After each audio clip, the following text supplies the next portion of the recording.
এক যুগ পর সীমিত পরিসরে চালু বিআরটি বাস সার্ভিস। শিববাড়ি থেকে বিমানবন্দর পর্যন্ত চলবে 10টি এসি বাস। 4,000 কোটি টাকা ব্যয় হলেও সুফল পায়নি জনগণ। আপাতত শুধুমাত্র বিআরটিসি বাস এবং ছোট যানবাহন, প্রাইভেট কার ইত্যাদি ওই লেনে ব্যবহার করা যাবে। এয়ারপোর্ট থেকে এটা ওই যে এক্সপ্রেসওয়ে ফার্মগেটে নামবে। ঢাকা গাজীপুর রুটে মেট্রো রেলের আদলে কমিউটার ট্রেন উদ্বোধন। মার্চে চলবে নরসিংদী নারায়ণগঞ্জ রুটে। রেলওয়ে কর্মকর্তাগণ অত্যন্ত পরিশ্রম করেছেন এটাকে ফুটে তোলার জন্য, যেটা নতুন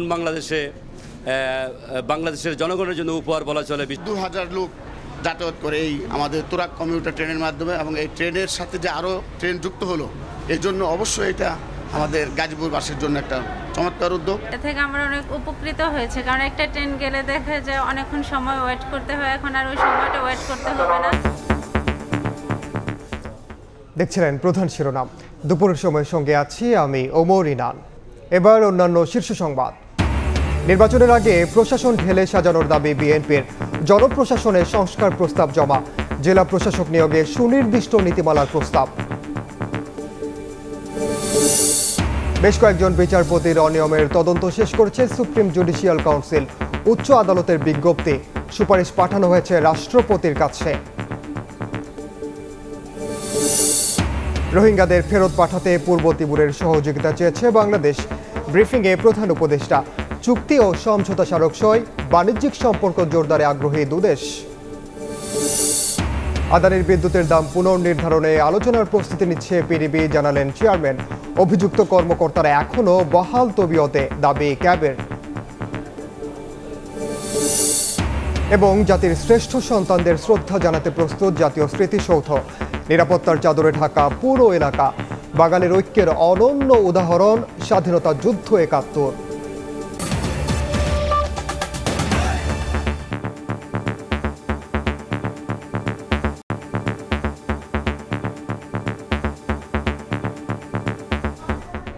এক যুগ পর সীমিত পরিসরে বহু প্রতীক্ষিত বিআরটি লেনে চালু হলো বিআরটিসি বাস সেবা।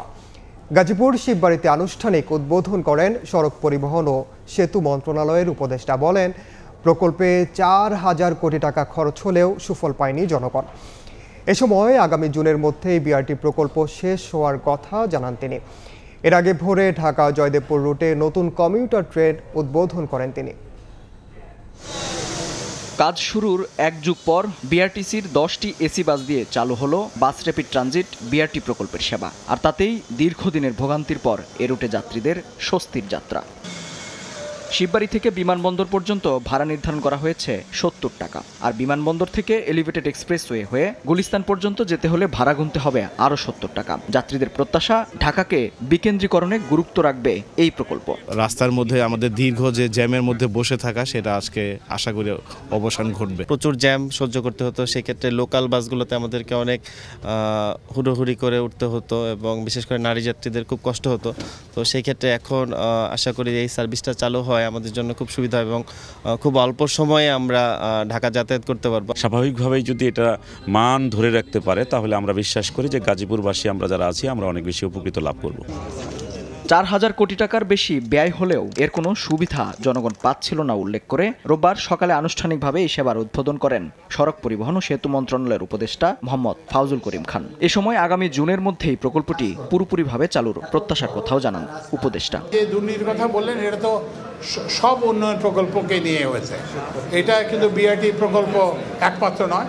তবে যেটা আসার কথা সেটা হচ্ছে যে অন্তর্বর্তীকালীন সরকার আসার পরে এখানে কোনো দুর্নীতি হয় নাই, এবং এখানে কোনো দুর্নীতির সুযোগ আমরা রাখবো না। দুর্নীতির ব্যাপারে ব্যাপারটা হলো যে দুর্নীতি তো আপনাকে প্রমাণ করতে হবে।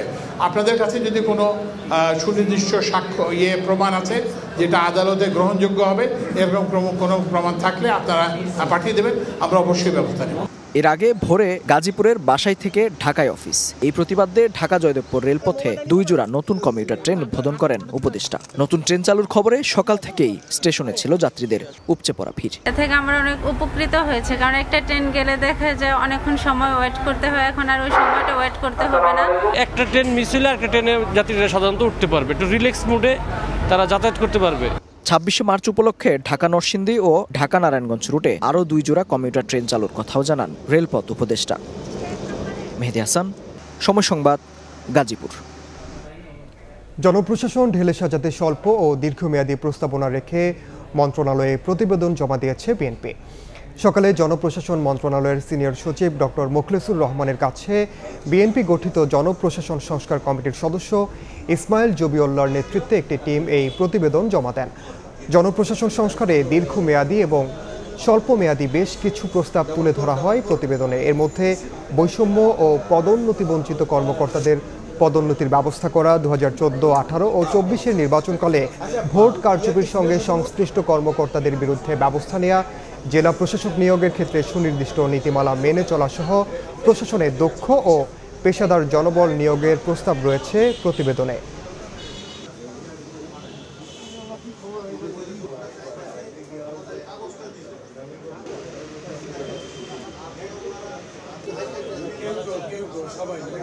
পে কমিশন একটা করা দীর্ঘ সময়ের ব্যাপার। ইন্টারিম টাইমে একটা মহার্ঘ ভাতা কমিটি করেছে, যেখানে আমিও আছি। আমরা সামনের সপ্তাহে প্রথম মিটিং করব এবং ওখানে একটা স্ট্র্যাটেজি কৌশল অথবা কিভাবে আপার লিমিট লোয়ার লিমিট ঠিক করে, অফিসার স্টাফ স্ল্যাব ঠিক করে, ইনক্লুডিং পেনশনার, এবার যাতে পে স্কেল এই মহার্ঘ ভাতার সুবিধা পেনশনাররাও পায় সে ব্যাপারে সরকার একমত। অন্তর্বর্তী সরকার জনগণের প্রত্যাশা পূরণে ব্যর্থ হলে রাজনৈতিক দলগুলো কর্মসূচি ঘোষণা করবে বলে জানিয়েছেন বিএনপির সিনিয়র যুগ্ম মহাসচিব রুহুল কবির রিজভী। সকালে রাজধানীর মোহাম্মদপুরে জাতীয়তাবাদী কৃষক দলের প্রতিষ্ঠা বার্ষিকী উপলক্ষে শীত বস্ত্র বিতরণ অনুষ্ঠানে এ কথা বলেন তিনি। বলেন, দেশে গণতন্ত্র প্রতিষ্ঠার জন্য নির্বাচনের বিকল্প নেই।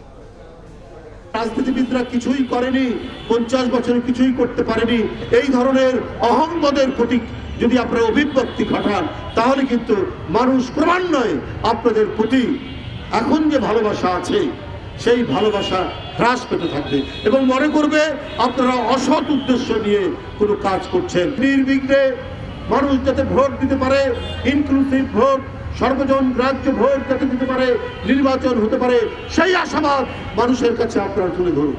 এবং প্রশাসনে এখনো যে কালো ভূতগুলো আছে, যে দোসররা আছে, তাদেরকে আইনের আওতায় নিয়ে আসা। পর্যালোচনা কমিটির সুপারিশ বাস্তবায়নের দাবিতে জনপ্রশাসন মন্ত্রণালয়ে অবস্থান কর্মসূচি পালন করেছে আওয়ামী লীগ সরকারের সময়ে বঞ্চিত কর্মকর্তারা। সকালে সচিবের দপ্তরের সামনে অবস্থান নেন তারা। এই সময় জনপ্রশাসন মন্ত্রণালয়ের সিনিয়র সচিব জানান, প্রধান উপদেষ্টার কাছে জমা দেয়া প্রতিবেদন বাস্তবায়নের নির্দেশনা পেলে একদিনের মধ্যেই প্রজ্ঞাপন জারি হবে। সরকারি কর্মকর্তা কর্মচারীকে মহার্ঘ ভাতা দেওয়ারও সিদ্ধান্ত হয়েছে বলেও জানান তিনি। জনতার গণ অভ্যুত্থানে দেশের পট পরিবর্তনের পর থেকেই পদোন্নতি সহ বিভিন্ন দাবিতে আন্দোলন করে আসছে আওয়ামী লীগ সরকারের সময়ে বঞ্চিত কর্মকর্তারা। এ বিষয়ে সাবেক অর্থ সচিব জাকির আহমেদ খানকে আহ্বায়ক করে পর্যালোচনা কমিটি গঠন করে অন্তর্বর্তী সরকার। গত মঙ্গলবার প্রধান উপদেষ্টা ডক্টর মোহাম্মদ ইউনূসের কাছে সুপারিশ সহ প্রতিবেদন জমা দেয় এই কমিটি। কমিটির দেয়া প্রতিবেদনের সুপারিশ অনুযায়ী দ্রুত প্রজ্ঞাপন জারির দাবি জানিয়ে রোববার ফের জনপ্রশাসন মন্ত্রণালয়ে অবস্থান কর্মসূচি পালন করে বৈষম্য বিরোধী কর্মচারী ঐক্য ফোরাম। ক্যাবিনেট অনুমোদন করার পর প্রজ্ঞাপন জারি করতে 1 ঘন্টা সময় লাগবে, কিন্তু আজকে 72 ঘন্টা সময় যাচ্ছে। এই রিপোর্টটা কোথায় আছে, কিভাবে আছে, কবে জারি হবে, কিছুই আমাদের জানানো হচ্ছে না। পরে জনপ্রশাসন মন্ত্রণালয়ের সিনিয়র সচিব জানান, কমিটির দেয়া সুপারিশ বাস্তবায়ন করবে সরকার। সরকারি কর্মচারীকে মহার্ঘ ভাতা দেওয়ার সিদ্ধান্ত নেওয়া হয়েছে বলেও জানান তিনি। আমরা সামনের সপ্তাহে প্রথম মিটিং করব এবং ওখানে একটা স্ট্র্যাটেজি কৌশল অথবা কিভাবে আপার লিমিট লোয়ার লিমিট ঠিক করে, অফিসার স্টাফ স্ল্যাব ঠিক করে, ইনক্লুডিং পেনশনার, এবার যাতে পে স্কেল এই মহার্ঘ ভাতার সুবিধা পেনশনাররাও পায় সে ব্যাপারে সরকার একমত। বঞ্চিতদের পদমর্যাদা দেওয়ার বিষয়ে প্রতিবেদন পেলে দ্রুত কার্যকর ব্যবস্থা নেওয়া হবে বলে জানান সিনিয়র সচিব। প্রসূন আশিস, সময় সংবাদ, ঢাকা। অনিয়মের অভিযোগে উচ্চ আদালতের কয়েকজন বিচারপতির বিরুদ্ধে তদন্ত শেষ করেছেন সুপ্রিম জুডিশিয়াল কাউন্সিল। তদন্ত শেষ হওয়া বিচারপতিদের তথ্যাবলী ও তাদের নিয়ে সুপ্রিম জুডিশিয়াল কাউন্সিলের সুপারিশ রাষ্ট্রপতির কাছে পাঠানো হয়েছে। তবে বিচারপতি কারা এ বিষয়ে কোনো তথ্য প্রকাশ করা হয়নি। এর আগে 4 ডিসেম্বর সুপ্রিম কোর্টের আরেক বিজ্ঞপ্তিতে জানানো হয় কয়েকজন বিচারপতির বিরুদ্ধে অসদাচরণের অভিযোগ সংক্রান্ত প্রাথমিক তদন্ত করছে সুপ্রিম জুডিশিয়াল কাউন্সিল এবং এ তদন্তের অগ্রগতি হয়েছে। সুপ্রিম কোর্ট প্রাঙ্গণে গত 16 অক্টোবর বৈষম্য বিরোধী ছাত্রদের অবস্থান ও বিক্ষোভের সময় পতিত আওয়ামী লীগ সরকারের দোসর বিচারকদের পদত্যাগের দাবি তোলা হয়। ওই দিন হাইকোর্টে বিভাগের 12 বিচারককে বেঞ্চ না দেওয়ার সিদ্ধান্তের কথা জানায় সুপ্রিম কোর্ট প্রশাসন। আর 5 বছরের বেশি সময় আগে অসদাচরণের অভিযোগ ওঠা 3 বিচারক গত 19 নভেম্বর পদত্যাগ করেন। 2009 সালে পিলখানায় বিডিআর হত্যা নিয়ে 2টি মামলা বিচারাধীন থাকায় আপাতত কমিশন গঠনের সিদ্ধান্ত থেকে সরে এসেছে সরকার। সকালে হাইকোর্টকে এ বিষয়ে জানিয়েছে স্বরাষ্ট্র মন্ত্রণালয়। বিচারপতি ফারাহ মাহবুব ও বিচারপতি দেবাশিস রায় চৌধুরীর নেতৃত্বাধীন হাইকোর্ট বেঞ্চকে এ তথ্য জানান ডেপুটি অ্যাটর্নি জেনারেল তানিম খান। এর আগে বিডিআর হত্যার পুরো ঘটনা তদন্তে কমিশন গঠন প্রক্রিয়াধীন বলে জানানো হয়েছিল। 5 আগস্টের পট পরিবর্তনের পর বিডিআর হত্যার পুনঃ তদন্তের দাবি ওঠে। নেপথ্যের কুশীলবদের খুঁজে বের করতে পিলখানায় শহীদ সেনা সদস্যদের পরিবার ও দণ্ড হওয়া বিডিআর সদস্যদের স্বজনরা পুনঃ তদন্তের দাবি জানান। সে সময় স্বরাষ্ট্র উপদেষ্টাও পুনঃ তদন্ত হবে বলে জানিয়েছিলেন। তবে রোববার মন্ত্রণালয় থেকে হাইকোর্টকে জানানো হয় পিলখানার ঘটনায় 2টি মামলা বিচারাধীন থাকায় এ নিয়ে নতুন করে কমিটি গঠন করা হলে বিচারাধীন মামলার সঙ্গে সাংঘর্ষিক অবস্থার সৃষ্টি হবে। আমার যে রিপ্রেজেন্টেশনটা ছিল সেটা অ্যাপ্লিকেশনটা নিষ্পত্তি করেছেন এই মর্মে যে বিডিআর হত্যাকাণ্ডের 2টি ক্রিমিনাল মামলা চলমান এবং সেটা মহামান্য সুপ্রিম কোর্টে চলমান অবস্থায় আছে। সেই কারণে তারা এই মুহূর্তে কোনো তদন্ত কমিটি গঠন করতে পারবেন না মর্মে একটি চিঠি ইস্যু করেছে, যেটা সরাসরি স্বরাষ্ট্র উপদেষ্টার যে কথা সেই কথার সাথে সাংঘর্ষিক বলে আমি মনে করি। আমরা পরবর্তী 5ই জানুয়ারি এটা শুনানির জন্য রাখা হয়েছে। রোহিঙ্গা প্রত্যাবাসনের জন্য পূর্ব তিমুরের সহযোগিতা চেয়েছে বাংলাদেশ। সহযোগিতা পাওয়া যাবে বলেও মনে করেন প্রধান উপদেষ্টা। ঢাকা সফররত পূর্ব তিমুরের প্রেসিডেন্ট হোসে রামোস হোর্তার সঙ্গে প্রধান উপদেষ্টার বৈঠক শেষে যৌথ ব্রিফিংয়ে দুই দেশের সম্পর্কের নানা দিক তুলে ধরা হয়। জানানো হয় বাণিজ্যিক সম্পর্কে জোরদারে আগ্রহী হচ্ছে দুদেশ। সই হয়েছে কূটনৈতিক ও কৌশলগত সমঝোতা স্মারক। রোববার সকালে ঢাকা ক্যান্টনমেন্টের সেনাকুঞ্জে গার্ড অফ অনার দেয়া হয় পূর্ব তিমুরের প্রেসিডেন্ট হোসে রামোস হোর্তাকে। এ সময় উপস্থিত ছিলেন প্রধান উপদেষ্টা ডক্টর মোহাম্মদ ইউনূস। পরে প্রধান উপদেষ্টার কার্যালয়ে বাংলাদেশ ও পূর্ব তিমুরের সরকার প্রধানের মধ্যে একান্ত বৈঠক হয়। আলোচনা হয় দুই দেশের সহযোগিতা বৃদ্ধির বিষয়ে। এ সময় দুই দেশের মধ্যে কৌশলগত বিষয়ে সমঝোতা স্মারক এবং কূটনৈতিক ও অফিসিয়াল পাসপোর্টধারীদের জন্য ভিসা অব্যাহতি সংক্রান্ত চুক্তি স্বাক্ষর হয়। দুপুরে যৌথ সংবাদ সম্মেলনে অংশ নেন শান্তিতে 2 নোবেলজয়ী ডক্টর মোহাম্মদ ইউনূস এবং হোসে রামোস হোর্তা। ডক্টর ইউনূসের মতো সম্মানিত একজন ব্যক্তিকে সরকার প্রধান হিসেবে পাওয়াটা বাংলাদেশের মানুষের জন্য সৌভাগ্যের বলে উল্লেখ করেন পূর্ব তিমুরের প্রেসিডেন্ট। একই সঙ্গে বাংলাদেশের সঙ্গে বাণিজ্যিক ও অর্থনৈতিক সম্পর্ক জোরদারের আগ্রহ প্রকাশ করেন তিনি। economic trade relations, and I think we can import more, Timor-Leste import more from Bangladesh, and we invite Bangladeshi companies to come and look. এদিকে আসিয়ানের সদস্য হতে যাচ্ছে পূর্ব তিমুর। রোহিঙ্গা সংকটের শান্তিপূর্ণ সমাধানের জন্য পূর্ব তিমুর সহায়তা করবে বলে মনে করেন প্রধান উপদেষ্টা। Bangladesh to back to Myanmar, so and they are very close. They know each other very well. The leadership of Myanmar and His Excellency. So and also he is known as a great diplomat in the international circuit. So I hope we are looking forward to take advantage of that skill together with the friendship that he has for all countries. বাংলাদেশের বিপ্লব মানুষকে সুসংহত করবে বলে মনে করেন পূর্ব তিমুরের স্বাধীনতা যোদ্ধা Jose Ramos হোর্তে। Tajwar Mahmud, সময় সংবাদ, ঢাকা। এ বিষয়ে বিস্তারিত আলোচনার জন্য স্টুডিওতে আছেন সহকর্মী তাজওয়ার মাহমুদ, যাচ্ছে তার কাছে। তাজওয়ার, আপনাকে স্বাগত জানাচ্ছি শুরুতে, এবং আমরা প্রতিবেদনের অলির মধ্যে দেখে ফেলেছি আসলে কি বিষয়ে আলোচনা হয়েছে। রোহিঙ্গা প্রত্যাবাসনে পূর্ব তিমুর আসলে কিভাবে এটি কার্যকর ভূমিকা রাখতে পারে, আদৌ তারা কোনো ব্যবস্থা নিতে পারবে কিনা? আসলে বিষয়টি হচ্ছে যে পূর্ব তিমুর প্রশান্ত মহাসাগরীয় অঞ্চলের একটি দ্বীপ রাষ্ট্র এবং সাউথ ইস্ট এশিয়ান নেশনসের যেই অর্থাৎ দক্ষিণ পূর্ব এশিয়ার রাষ্ট্রগুলোর মধ্যে যে একটি জোট আছে সেটা হচ্ছে আসিয়ানে আগামী বছর পূর্ব তিমুর যুক্ত হবে বলে মোটামুটি নিশ্চিত, এবং সেই পূর্ব তিমুর যেখানে যুক্ত হবে অর্থাৎ আসিয়ানের একটি অন্যতম সদস্য হচ্ছে মিয়ানমারও বটে, এবং সেই মিয়ানমারের উপর অনেক দিন ধরেই চাপ দিয়ে আসছে আসিয়ান রাষ্ট্রগুলো, 7-8টি রাষ্ট্র আছে, তারা রোহিঙ্গা প্রত্যাবাসনের জন্য চাপ দিয়ে আসছে, এবং সেখানে যদি পূর্ব তিমুর যুক্ত হয় তারা আরও বেশি চাপ দিতে পারবে বলে কিন্তু আজকে আমরা প্রধান উপদেষ্টা রোহিঙ্গা প্রত্যাবাসন ছাড়াও আর কোন বিষয়গুলোর উপর আলোকপাত করা হয়েছে প্রধান উপদেষ্টা এবং পূর্ব তিমুরের প্রেসিডেন্টের যে বৈঠক হয় সেখানে? আজকে মূলত দুটি চুক্তি এবং একটি সমঝোতা স্মারক সই হয়েছে, যেমনটি প্রতিবেদনে দেখছিলাম। চুক্তির বিষয়টি একদমই দুই দেশের মধ্যে যে অফিসিয়াল এবং ডিপ্লোম্যাটিক পাসপোর্টধারী যারা আছে তাদের মধ্যে ভিসা অব্যাহতি চুক্তিটি স্বাক্ষর হয়েছে, এবং সমঝোতা স্মারকটি হচ্ছে দুই দেশের যে কৌশলগত সহযোগিতার জন্য সংলাপ হয়, আলোচনা হয়, কনসালটেশন হয়, সেটির জন্য একটি সমঝোতা স্মারক সই হয়েছে। এর বাইরে কিন্তু আসলে বাংলাদেশিরা, আমরা যেমনটি পূর্ব তিমুরের যিনি প্রেসিডেন্ট আছে তার মুখ থেকে শুনলাম যে বাংলাদেশের কাছ থেকে কিন্তু অনেক পরিমাণের পণ্য আমদানি করে পূর্ব তিমুর, অর্থাৎ সেই জায়গায় আরও বেশি বাণিজ্যিক সম্পর্ক জোরদারের জন্য আহ্বান জানানো হয়েছে দুই দেশের পক্ষ থেকেও, এবং বিনিয়োগকারী যারা আছে বাংলাদেশে তারাও সেখানে, বাংলাদেশের কোম্পানিগুলো সেখানে বিনিয়োগ করতে পারে বলে কিন্তু পূর্ব তিমুরের প্রেসিডেন্ট বলেছেন। এছাড়া যেটি দেখা যাচ্ছে যে দুই দেশই কিন্তু দুই নেতা, দুই দেশের সরকার প্রধান, তারা কিন্তু বন্ধু, এবং সেই বন্ধুত্ব সুলভ জায়গা থেকে তারা বলছিলেন, এমনকি পূর্ব তিমুরের প্রেসিডেন্ট যখন শান্তিতে নোবেল পুরস্কার পেয়েছিলেন তারপরে সেই নোবেল পুরস্কারের পুরো অর্থটি মাইক্রো ক্রেডিট, যেটি ক্ষুদ্র ঋণ ডক্টর ইউনূসের প্রকল্প আছে সেখানে পুরোটাই দিয়ে দিয়েছিলেন, এবং তিনি তাদের যেই বন্ধুত্বের আলাপ সেটি করছিলেন, এবং পূর্ব তিমুরের প্রেসিডেন্ট ডক্টর ইউনূসকে কিন্তু একজন মেন্টর হিসেবেও মানেন এমনটি বলছিলেন, এবং বাংলাদেশের মানুষ অত্যন্ত ভাগ্যবান ডক্টর ইউনূসের মতো একজন বিশ্বব্যাপী স্বনামধন্য ব্যক্তি এবং সম্মানিত ব্যক্তিকে অন্তর্বর্তী সরকার প্রধান হিসেবে পেয়েছে। একদমই আসলে, তবে সামগ্রিকভাবে রোহিঙ্গারা আমাদের দেশে যেভাবে এতদিন ধরে অবস্থান করছে তারা আসলে এখন এক ধরনের বোঝা হয়ে দাঁড়িয়েছে। আমরা আশা করি পূর্ব তিমুরের সহযোগিতায় এটি একটি সুষ্ঠু একটি সূরা হবে। ধন্যবাদ তাজওয়ার আপনাকে। স্টুডিওতে যুক্ত ছিলেন সহকর্মী তাজওয়ার মাহমুদ।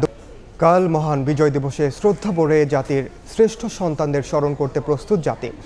রাষ্ট্রপতি, প্রধান উপদেষ্টা, অন্তর্বর্তী সরকারের অন্যান্য উপদেষ্টা, দেশি বিদেশি কূটনীতিক সহ সর্বসাধারণের আগমন ঘিরে প্রস্তুত হচ্ছে জাতীয় স্মৃতিসৌধ। রং তুলির আঁচড়ে সাজানো হয়েছে সৌধ প্রাঙ্গণ। সাভার ঘুরে এসে জানাচ্ছেন মাইমুন হায়দার চৌধুরী, ক্যামেরায় ছিলেন মঞ্জুরুল হক মঞ্জুর। ১.৫ বছরের ছোট্ট হাসান, কপালে বিজয়ের মানচিত্র আর হাতে লাল সবুজের পতাকা দুলিয়ে এসেছে গৌরবের স্মৃতিসৌধ দেখতে। ও যেন আস্তে আস্তে বড় হয়ে মুক্তিযোদ্ধার ইতিহাসগুলো জানতে পারে, শিখতে পারে, এই জন্য আমরা এখানে আসা হয়েছে। হাসানের মতো অনেকেই বিজয় উদযাপনের একদিন আগেই জাতির শ্রেষ্ঠ সন্তানদের শ্রদ্ধা জানাতে ভিড় করছেন স্মৃতিসৌধের মূল ফটকে, কিন্তু নিরাপত্তার কারণে সপ্তাহখানেক আগেই জনসাধারণের প্রবেশাধিকার নিষিদ্ধ করেছে কর্তৃপক্ষ। স্মৃতিসৌধ দেখতে এসেছি। বিজয় দিবসের দিন অনেক ভিড় থাকে, তার জন্য আগে এসেছি। কর্তৃপক্ষের নিষেধাজ্ঞা থাকার কারণে আমি আসলে ঢুকতে পারিনি। ৪৫ মিটার উঁচু সৌধের চূড়ার উপর সূর্যের ঝলকানি আর লাল সবুজের পতাকার একচ্ছত্র আধিপত্য জানান দিচ্ছে দেশের বীর সৈনিকদের শ্রদ্ধা জানাতে প্রস্তুত এ প্রাঙ্গণ। ৫৪তম মহান বিজয় দিবস উদযাপন উপলক্ষে জাতীয় স্মৃতিসৌধের মূল ফটক থেকে শহীদ বেদি পর্যন্ত ধুয়ে মুছে রাঙিয়ে তোলা হচ্ছে রং তুলির আঁচড়ে। পায়ে হাঁটার লাল ইটের পথও সাদা রঙের আঁচড়ে শুভ্র করে তুলছেন শিল্পীরা। আগাছা কেটে আর বর্ণিল ফুলের গাছ লাগিয়ে চলছে শোভাবর্ধনের কাজ। ইট বালু সিমেন্টের কাজ করিতেছি, এখানে ধোয়া মশার কাজ করিতেছি।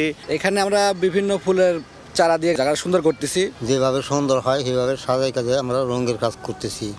লেকে হাঁসের জলকেলি আর লাল পদ্ম যেন বাড়তি মাত্রা যুক্ত করেছে 108 একরের সৌধ চত্বরে। দিবসটি ঘিরে নিরাপত্তার চাদরে ঢেকে দেওয়া হয়েছে পুরো এলাকা। গুরুত্বপূর্ণ স্থানে বসানো হয়েছে সিসি ক্যামেরা। পুরো স্মৃতিসৌধ কমপ্লেক্সকে ধুয়ে মুছে পরিষ্কার পরিপাটি করা, ফুল দিয়ে সাজানো, রং তুলির কাজ, সিসি ক্যামেরা স্থাপন, লেক সংস্কার সহ সকল কার্যক্রম সম্পন্ন করেছি। বিজয় দিবসের প্রথম প্রহরে রাষ্ট্রপতি, প্রধান উপদেষ্টা, উপদেষ্টা মণ্ডলীর সদস্য ও বিদেশি কূটনীতিকদের শ্রদ্ধা নিবেদনের পর সর্বসাধারণের জন্য উন্মুক্ত করা হবে স্মৃতিসৌধ এলাকা। যতবারই স্বাধীনতার প্রশ্নে আঘাত আসবে, ঠিক ততবারই এদেশের মানুষ মাথা উঁচু করে তার প্রতিবাদ জানাবে। সে কথাই স্মরণ করায় সাভারের এই জাতীয় স্মৃতিসৌধ। আর তাই এবারেও জাতির শ্রেষ্ঠ সন্তানদের শ্রদ্ধা জানাতে প্রস্তুত বাংলাদেশের মুক্তি সংগ্রামের এই নিদর্শন। সাভারের জাতীয় স্মৃতিসৌধ থেকে মাইমুনা হায়দার চৌধুরী, সময় সংবাদ। এই মুহূর্তে জাতীয় স্মৃতিসৌধ প্রাঙ্গণে আছেন সহকর্মী ধ্রুব ব্যানার্জি। প্রস্তুতির আরও খবর জানতে সরাসরি যাচ্ছি তার কাছে। ধ্রুব, জাতীয় স্মৃতিসৌধের সৌন্দর্য বর্ধনের কাজ একদমই শেষের দিকে। আর মাত্র 2 থেকে 1 ঘন্টার মধ্যে যারা সৌন্দর্য বর্ধনে যে কর্মীরা নিয়োজিত ছিলেন তারা তাদের কাজ শেষ করবেন বলে আমাদেরকে জানিয়েছেন এখানকার স্মৃতিসৌধের যারা কর্মকর্তা আছেন। তারা এখন যেহেতু দুপুরের সময়, তাই তারা কিছুটা বিশ্রাম নিচ্ছেন। এরপরেই 2-1 ঘন্টা কাজ করেই তাদের সৌন্দর্য বর্ধনের যে কাজ, সেই কাজটি শেষ হবে। সৌন্দর্য বর্ধনের পাশাপাশি জাতীয় স্মৃতিসৌধে নিরাপত্তা বেষ্টনীও কিন্তু 5 স্তরে সাজানো হয়েছে। সাদা পোশাকে পুলিশের পাশাপাশি আগামীকাল এখানে আইন শৃঙ্খলা বাহিনীর বিপুল পরিমাণ সদস্য উপস্থিত থাকবেন। সুতরাং আজকে ঠিক বেলা 11টা পর্যন্ত বেশ কয়েকজনকে ভেতরে প্রবেশ করতে দিলেও এরপরে আমরা লক্ষ্য করেছি এরপরই ভেতরে প্রবেশ একদমই বন্ধ করে দেওয়া হয়। এরপর এখানে বিভিন্ন বাহিনীর সদস্যরা ঢোকেন এবং পুরো দিকটা নিরাপত্তা কেমন জোরদার করা হয়েছে পুরো দিকটা তারা মূলত দেখেন এবং দেখে এখন ভেতরে সব ধরনের জনসাধারণ থেকে শুরু করে সবার প্রবেশাধিকার কিন্তু বন্ধ করে দেওয়া হয়েছে। পাশাপাশি ঢাকা থেকে আমিনবাজার পর্যন্ত, অর্থাৎ আমিনবাজার থেকে সাভারের নবীনগর পর্যন্ত যে স্মৃতিসৌধের যে রাস্তাটি রয়েছে, এই রাস্তাটিতেও কিন্তু আমরা দেখেছি নিরাপত্তা জোরদার করা হয়েছে। এবং যেহেতু আগামীকাল সূর্যোদয়ের সঙ্গে সঙ্গে প্রধান উপদেষ্টা সহ উপদেষ্টা মণ্ডলীর যারা সদস্য আছেন এবং বিভিন্ন দেশের যারা কূটনৈতিক আছেন অথবা বাংলাদেশে অবস্থানরত পূর্ব তিমুরের যিনি প্রেসিডেন্ট আছেন, তারা সহ সবাই মূলত আগামীকাল সূর্যোদয়ের সঙ্গে সঙ্গে স্মৃতিসৌধে পুষ্পস্তবক অর্পণ করবেন। সেই উদ্দেশ্যে আমিনবাজার থেকে সরাসরি গাবতলী পর্যন্ত যেই সড়কটি রয়েছে, সেই সড়কটিতে আগামীকাল অর্থাৎ 16ই ডিসেম্বর রাত 3টার পর থেকে যান চলাচলও কিন্তু সীমিত করা হয়েছে এবং যারা এই পথে চলাচল করেন তাদেরকে বিকল্প সড়ক ব্যবহারের জন্য কিন্তু বলেছেন আইন শৃঙ্খলা রক্ষাকারী বাহিনী। পাশাপাশি এখন যদি আমরা বলতে চাই শুধুমাত্র স্মৃতিসৌধ এলাকারই যে নিরাপত্তা ব্যবস্থা জোরদার করা হয়েছে তা কিন্তু নয়, পার্শ্ববর্তী এলাকা, পার্শ্ববর্তী জেলা গাজীপুর এবং মানিকগঞ্জ সহ বেশ কিছু জেলাতেও কিন্তু নিরাপত্তা ব্যবস্থা জোরদার করা হয়েছে, যাতে যারা সাধারণ মানুষ আছেন তারা সরাসরি স্মৃতিসৌধে এসে পুষ্পস্তবক অর্পণ করতে পারেন। সেই ব্যাপারে আইন শৃঙ্খলা বাহিনী যথাযথ পদক্ষেপ কিন্তু এই পর্যন্ত আমরা যেটা দেখতে পেয়েছি তারা কিন্তু সেই পদক্ষেপ গ্রহণ করেছেন। এই ছিল সাভারের জাতীয় স্মৃতিসৌধ থেকে আমার কাছে সর্বশেষ। সরাসরি যুক্ত ছিলাম সাভারের জাতীয় স্মৃতিসৌধ প্রাঙ্গণে। উত্তরের জনপদে জেঁকে বসেছে শীত, বইছে হিমেল হাওয়া। ভোর থেকে গড়ি গড়ি বৃষ্টির মতো ঝরে কুয়াশাও। তাপমাত্রার পারদ ওঠানামা করছে 8 থেকে 9 ডিগ্রির মধ্যে। পূর্ব দিগন্তে সূর্য উঠলেও নেই জৌলস, ঘন কুয়াশায় ঢাকা চারপাশ। কাছের দূরত্ব দৃষ্টিসীমার আড়ালে। হিমেল হাওয়া আর কনকনে ঠান্ডায় ঘরের বাইরে মানুষের উপস্থিতিও তুলনামূলক কম। দিনের বেলায়ও হেডলাইট জ্বালিয়ে চলছে যানবাহন। শীতের তীব্রতায় সবচেয়ে বেশি দুর্ভোগে ছিন্নমূল ও শ্রমজীবী মানুষ। ঠান্ডা উপেক্ষা করেই বের হতে হচ্ছে কাজের সন্ধানে। একটু উষ্ণতা পেতে রাস্তার পাশেই খড়কুটো জ্বালিয়েছেন কেউ কেউ। হাড় কাঁপানো ঠান্ডা, আসলে অসহায় মানুষদের খুব কষ্টকর হয়ে গেছে। এবার মনে হচ্ছে যে আগেই বোধহয় এসে পড়েছে আর কি, ঠান্ডাটা এবার একটু বেশিই মনে হচ্ছে ঠান্ডা। টানা 3 দিন ধরে উত্তরের জেলা পঞ্চগড়ের উপর দিয়ে বয়ে যাচ্ছে মৃদু শৈত্যপ্রবাহ। সর্বনিম্ন তাপমাত্রা তেঁতুলিয়া ও চুয়াডাঙ্গায় রেকর্ড করা হয়েছে 9.3 ডিগ্রি সেলসিয়াস। সন্ধ্যার পর থেকে অনেক শীত থাকে এবং সকাল 8টা আবার 9টা 10টা পর্যন্ত। দিনের বেলা গরম থাকে রাত্রে ঠান্ডা লাগে। জবুথবু শীতে বেড়েছে ঠান্ডাজনিত রোগের প্রকোপও। এর মধ্যে শিশু ও বৃদ্ধের সংখ্যাই বেশি। শয্যার চেয়ে ময়মনসিংহ মেডিকেলে 4 গুণ বেশি রোগী ভর্তি থাকায় সেবা দিতে হিমশিম খাচ্ছেন নার্স ও চিকিৎসকরা। আজকে 14 দিন ধরে জ্বর, হঠাৎ করে জ্বর হচ্ছে, আর কোনো সমস্যা নেই, শুধু জ্বরই। জ্বর, ঠান্ডা, তারপর শুক্রবার সারাদিন দেখে তারপর সন্ধ্যার সময় এখানে ভর্তি হই। খুব বেশি প্রয়োজন না হলে বের না হওয়া এবং তাদেরকে গরম যার যতটুকু সামর্থ্য আছে বাচ্চাদেরকে উষ্ণ রাখা। চলতি মাসে এই হাসপাতালের শিশু ওয়ার্ডে ভর্তি 1,500-এরও বেশি রোগী। ফাহরিয়া ফারজানা, সময় সংবাদ। ভারতের আদানি গ্রুপ থেকে আমদানি করা বিদ্যুতের দাম পুনর্নির্ধারণে কোনো আলোচনা হয়নি বলে নিশ্চিত করেছে বাংলাদেশ বিদ্যুৎ উন্নয়ন বোর্ড পিডিবি। অথচ সম্প্রতি দামসহ চুক্তির বিভিন্ন বিষয়ে পিডিবির সঙ্গে আলোচনা চলছে বলে বার্তা সংস্থা রয়টার্সকে জানিয়েছে আদানি পাওয়ার লিমিটেড। পিডিবি চেয়ারম্যান বলছেন, আদানির সঙ্গে আলোচনায় বসার প্রস্তুতি নেওয়া হচ্ছে মাত্র। এদিকে আদানিকে বাড়তি সুবিধা দেওয়া কর্মকর্তারা এখনও বিদ্যুৎ খাত নিয়ন্ত্রণ করছেন বলে অভিযোগ ক্যাবের। মহির মারুফের রিপোর্টে বিস্তারিত।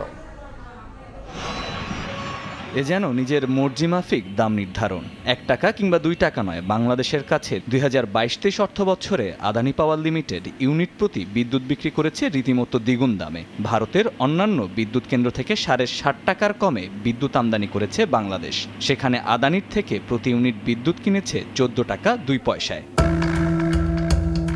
সম্প্রতি বার্তা সংস্থা রয়টার্সের এক প্রতিবেদনে বলা হয়, 2023-24 অর্থ বছরে দাম কমিয়ে আদানি ইউনিট প্রতি 12 টাকায় বিদ্যুৎ বিক্রি করলেও তা ভারতের অন্যান্য বেসরকারি বিদ্যুৎ উৎপাদন প্রতিষ্ঠানের নির্ধারিত দামের চেয়ে 27% বেশি। আর রাষ্ট্রায়ত্ত প্রতিষ্ঠানের তুলনায় এ দামের পার্থক্য 63%। অসময়ে চুক্তিতে পিডিবির সঙ্গে আদানির সম্পর্কে টানপোড়েন উঠে এসেছে রয়টার্সের ওই প্রতিবেদনে। পিডিবির সঙ্গে আলোচনা চলছে বলে রয়টার্সকে আদানি একথা জানালেও পিডিবির চেয়ারম্যান বলেন, এখন পর্যন্ত হয়নি কোনো গঠনমূলক আলোচনা, তবে চলছে প্রস্তুতি। আমরাও আমাদের নিজস্বভাবে আমরা পিপিএ গুলো স্টাডি করতেছি, কারণ তাদের সাথে কথা বলতে গেলে বা অফিসিয়াল কোনো প্রস্তাবনা দিতে গেলে আমাদেরকে বিষয়গুলো আগে জানতে হবে, বুঝতে হবে কোন কোন জায়গাগুলোকে অ্যাড্রেস করা যায়। অ্যাকোমোডেট করে আমরা একটা সিদ্ধান্ত নিতে পারবো। ক্যাবের জ্বালানি উপদেষ্টা শামসুল আলম বলেন, আওয়ামী লীগ সরকারের আমলে যারা বিদ্যুৎ বিভাগে বড় বড় এসব দুর্নীতির কলকাঠি নেড়েছেন তাদের অনেকেই এখনো রয়েছেন বহাল তবিয়তে। তাদের বিরুদ্ধেও নিতে হবে ব্যবস্থা। আদানি কাছ থেকে আমরা ন্যায্য যৌক্তিক মূল্য ইন্ডিয়ান কনটেক্সটে আমরা ডবল দামে কিনছি। আদানিকে এভাবে লাভবান করেছে, তারাই যে সরকারের মধ্যে নেই বা তারাই যে বিদ্যুৎ খাত নিয়ন্ত্রণ করছে না, সেটা এই 3 মাসের কর্মকাণ্ডে আমরা সে সন্দেহ করি।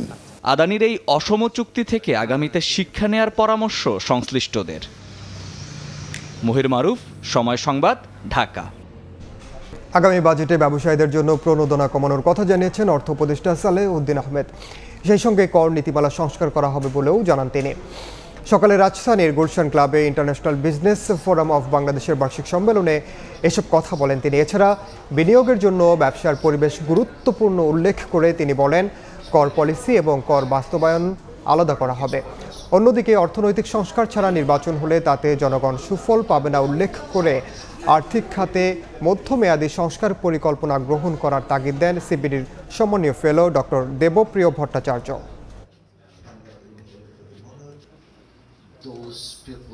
So-called incentives are over. এটা ভবিষ্যতে করা সম্ভব হবে না।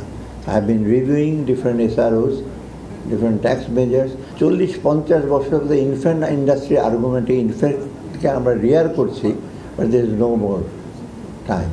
সারা জীবন কি ইনফ্যান্টই থাকবে? কর রিয়ার সারা জীবন দিতে থাকবো? That's not possible. শীত মৌসুম এলেই বদলে যায় চট্টগ্রামের খাতুনগঞ্জের আমিন মার্কেট ও আসাদগঞ্জের একাংশ। ভোগ্যপণ্যের দোকানে ওঠে আমদানিকৃত পুরাতন পোশাক। এবার মৌসুমের শুরুতেই শীতের তীব্রতা বাড়ায় জমজমাট হয়ে উঠেছে বেচাকেনা। তবে লাইসেন্স ও ডলার সংকটে এবছর আমদানি কমায় চাহিদার তুলনায় সরবরাহ কম বলে দাবি ব্যবসায়ীদের। নুরজামাল আতিকের ক্যামেরায় ফেরদৌস লিপির রিপোর্ট। পিকআপ আর ভ্যান থেকে নামানো হচ্ছে একের পর এক পুরানো কাপড়ের গার্ড।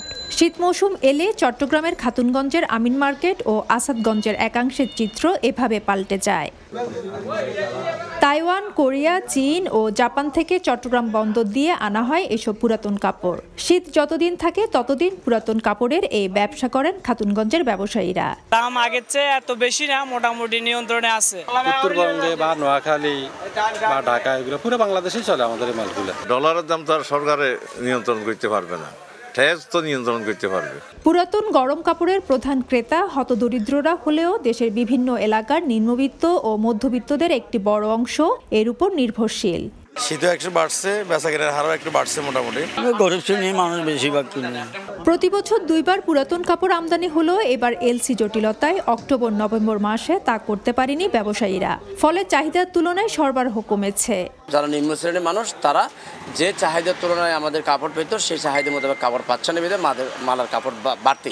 দেশে প্রায় ৫,০০০ পুরাতন কাপড়ের আমদানিকারক রয়েছেন। এছাড়া পাইকারি ও খুচরা ব্যবসায়ের মাধ্যমে এর সঙ্গে যুক্ত আরও ১ লাখের বেশি মানুষ।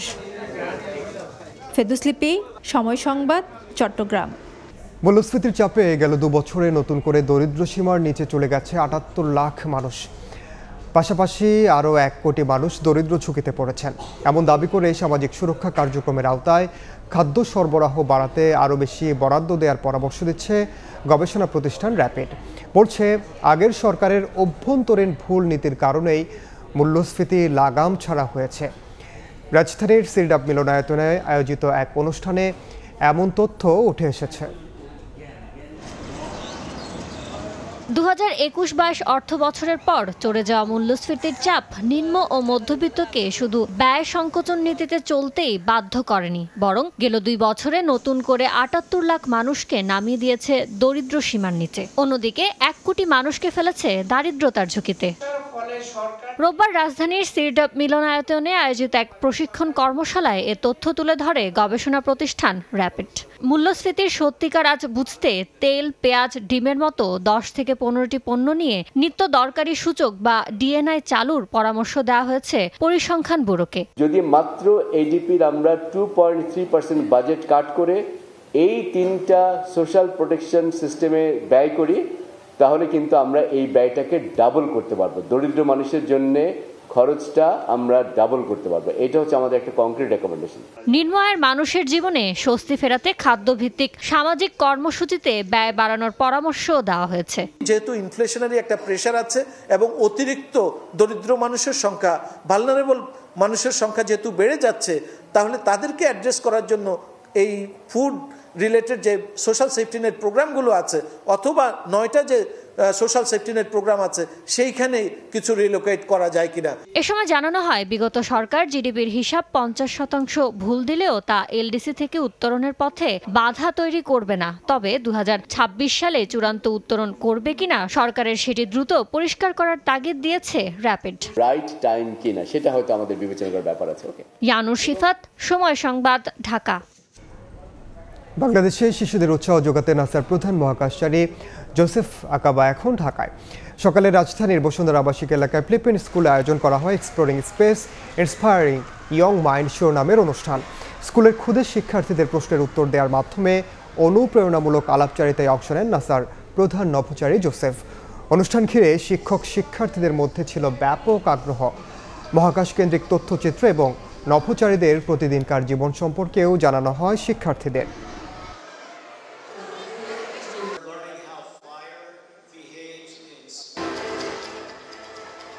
আমরা খুবই কৃতজ্ঞ যে আমরা এত বিখ্যাত মানুষকে আমরা দেখা করতে পেরেছি। তাই একটু নার্ভাস লাগছিল, কিন্তু দেখার পর দেখলাম যে অনেক ফ্রেন্ডলি। অ্যাস্ট্রোনট হলে আমি বুঝতে পারবো how the earth works.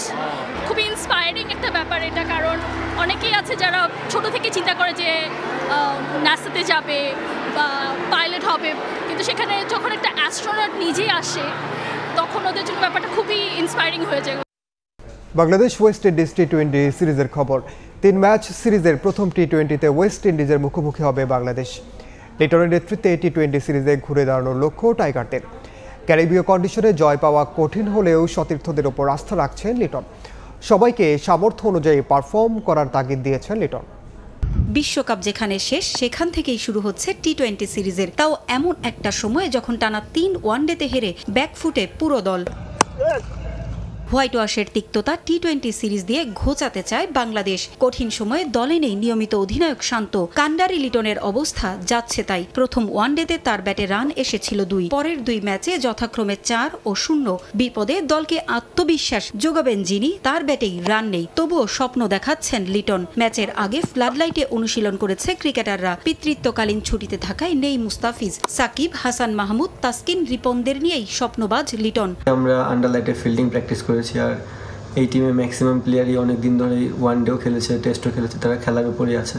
2-1টা player হয়তো বা নিউ, বাট তারাও 2-1টা সেশন প্র্যাকটিস করার সুযোগ পেয়েছে। টিম কম্বিনেশন কেমন হবে তা এখনও ঠিক করতে পারেনি ম্যানেজমেন্ট। সংক্ষিপ্ত সংস্করণে রভম্যান পাওয়েলদের চেয়ে বেশ পিছিয়ে বাংলাদেশ। তবে বিগ ব্যাশ ও ইনজুরির কারণে অনেক তারকা ক্রিকেটার নেই ওয়েস্ট ইন্ডিজের এই দলে। তবে সেসব নিয়ে না ভেবে ম্যাচ জয়েই চোখ রাখছেন লিটন। ওয়ার্ল্ড কাপের যে উইকেটটা ছিল আর এই উইকেটটার মধ্যে একটু ডিফারেন্সই দেখা গেছে। তারা হয়তো বা প্রিপেয়ার করেছে ডিফারেন্টভাবে। আমরা এখন ওইভাবে চিন্তা ভাবনা করিনি। আমাদের টিম কমিউনিকেশন চিন্তা ভাবনা করে তারপর এই জিনিসটা আগাবো। বেস্ট যে টিমটা হবে বাংলাদেশ টিমের জন্য সেটাই আমরা করব। নর্মালি বরাবর টি-20 ম্যাচগুলো আমাদের জন্য সবসময় কঠিনই হয়, আর যেহেতু এটা ওয়েস্ট ইন্ডিজের হোম গ্রাউন্ডে খেলা হবে, সো একটু ডিফিকাল্টি আমাদের ভিতর হবেই।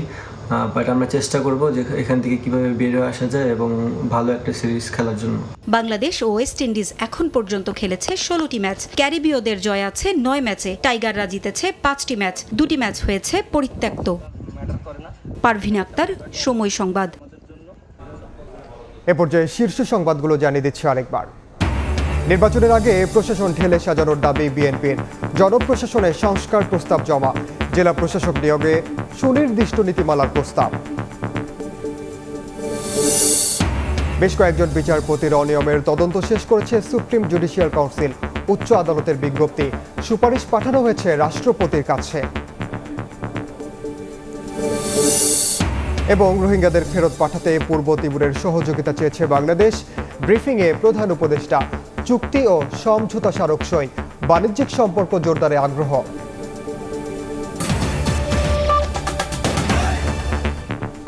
এ ছিল দুপুরের সময়ে। সঙ্গে থাকুন সময়।